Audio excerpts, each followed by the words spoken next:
শিৱসাগৰীৰ চিত্তাচল পাহাৰত অৱস্থিত আদিত্যাদি নৱগ্ৰহ দেৱালয়ৰ 89 সংখ্যক মহাযজ্ঞৰ আয়োজন 12 ফেব্ৰুৱাৰীৰ পৰা 15 ফেব্ৰুৱাৰীলৈ 4দিনীয়াকৈ অনুষ্ঠিত কৰা হ'ব এই মহাযজ্ঞৰ সম্পূৰ্ণ কোভিড প্ৰটকল মানি মুখ্যমন্ত্ৰীৰ ৰাজনৈতিক সচিব JayantaMallaBaruahই যজ্ঞৰ দ্বাৰা মুকলি কৰিব। উল্লেখ্য যে অসমৰ বিভিন্ন প্ৰান্তৰ পৰা 4জনকৈ পূজাৰীক নিমন্ত্ৰণ কৰা হৈছে।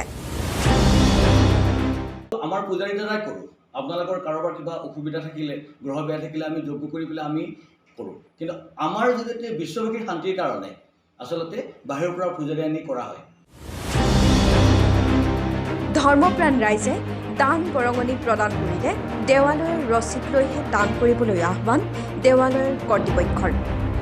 ইয়াৰ উপৰিও ধৰ্মপ্ৰাণ ৰাইজে একাউণ্ট নম্বৰ 78690100002098 যোগেদি আৰ্থিক সাহায্য প্ৰদান কৰিব পাৰিব।